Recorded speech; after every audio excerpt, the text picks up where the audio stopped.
Assalamualaikum warahmatullahi wabarakatuh. Saya Indana Amalia Sulha, NIM 43040230116 dari kelas 2D Psikologi Islam. Di sini saya akan memaparkan materi tentang macam-macam tes psikologi yang mengungkapkan kepribadian. Guna untuk memenuhi ujian akhir semester mata kuliah Psikologi Tes Kognitif. Ya, jadi dimulai dari pengertian dari kepribadian itu sendiri.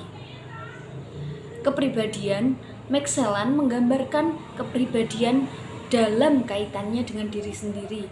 Jadi kepribadian itu memiliki kaitan yang sangat dalam dengan diri kita sendiri.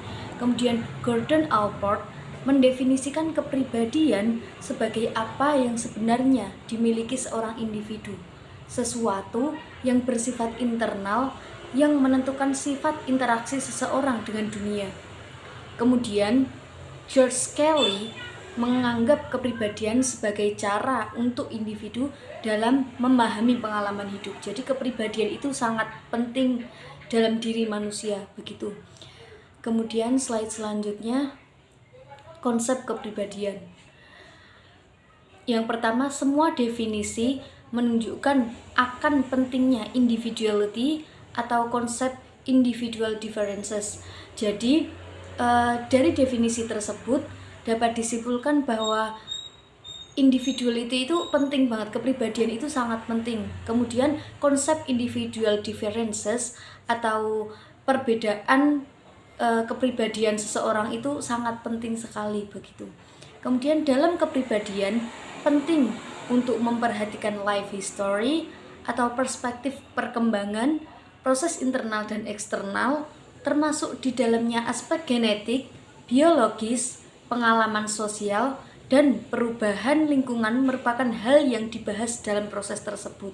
Jadi ketika kita ingin mengetahui kepribadian seseorang, kita itu bisa melihat dari sejarah ceritanya, dulu bagaimana masa lalunya. Terus kita juga bisa melihat dari aspek genetiknya, biologisnya, dari internal dan eksternalnya, begitu. Tidak hanya kita hanya menjudge langsung begitu, jangan. Kemudian kepribadian menunjukkan adanya karakteristik individu yang konsisten dalam perilakunya. Yang terakhir, kepribadian bukanlah suatu yang salah atau benar, bukan pula suatu yang baik atau buruk. Jadi kita itu jangan cepat-cepat menganggap bahwa orang tersebut baik karena kepribadiannya kayak gini. Kepribadian itu tuh buruk, kepribadian itu tuh baik. Itu tuh jangan selalu cepat-cepat menyimpulkan seperti itu. Kemudian asesmen kepribadian.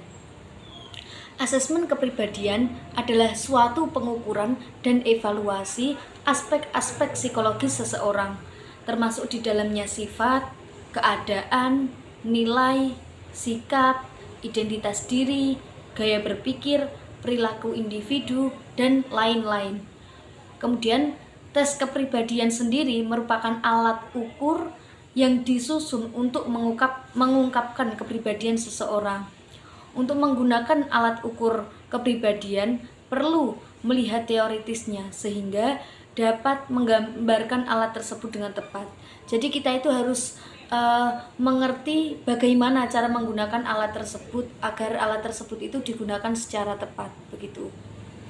Kemudian ada teknik dalam tes kepribadian. Yang pertama itu ada teknik non-proyektif, yang kedua ada teknik proyektif.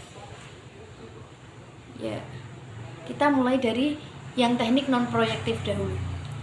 Teknik non-proyektif ini disusun oleh beberapa pernyataan. Sifatnya itu lebih terstruktur. Cara menjawab dengan memilih di antara beberapa pernyataan yang disediakan. Di antara model tes yang termasuk self-report inventory adalah Woodward Personal Data Sheet atau PDS, Edwards Personal Preference Schedule (EPPS), Kuder Preference Record Vocational (KPRV), dan Papikostik.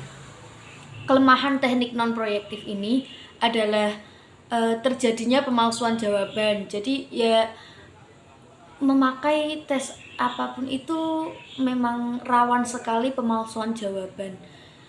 Kemudian tes memberikan respon dengan cara yang menurutnya dikehendaki masyarakat.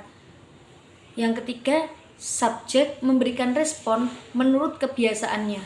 Dan yang terakhir, subjek memberikan respon yang ekstrim. Contohnya dapat dilihat, yaitu ada contoh tes psikotes IPPS, PAPI, dan yang satu tersebut. Jadi untuk tes non proyektif ini biasanya itu ada sebuah pernyataan, terus kita itu kayak memilih begitu loh, kayak memilih mau pernyataan yang seperti ini. Jadi nanti ada beberapa pernyataan dan kita memilih, nanti ada skornya begitu. Kemudian yang proyektif berbeda dengan teknik inventory yang bersifat terstruktur. Yang tes proyektif ini, teknik proyektif ini itu tidak terstruktur sehingga memungkinkan variasi respon dan seolah-olah membiarkan kehidupan khayal individu bergerak sebebas mungkin. Salah satu ciri khas teknik proyektif ini adalah bahwa struktur tes diberikan secara singkat dan seumum mungkin. Di antara tes yang termasuk ke dalam tes proyektif adalah tes Rorschach, Thematic Apperception Test (TAT), tes grafis DEP, BEUM, HTP, dan Wartek. Kelemahan teknik proyektif ini adalah kemungkinan adanya pemalsuan respon, kemudian objektivitas yang kurang memadai, tidak adanya norma yang mantap, dan kemudian rehabilitas dan validitas tidak sekuat inventory, atau rehabilitasnya itu tidak sekuat yang non proyektif, reliabilitasnya itu tidak sekuat yang non proyektif begitu. Contohnya dapat dilihat, jadi nanti itu disediakan sebuah gambar oleh psikolognya. Nah, nanti kliennya itu kayak disuruh untuk mendefinisikan gambar tersebut atau menceritakan sebuah gambar tersebut itu menurut pandangannya bagaimana. Nah, seperti itu. Ya, mungkin seperti itu saja yang dapat saya sampaikan. Kurang lebihnya mohon maaf. Wassalamualaikum warahmatullahi wabarakatuh.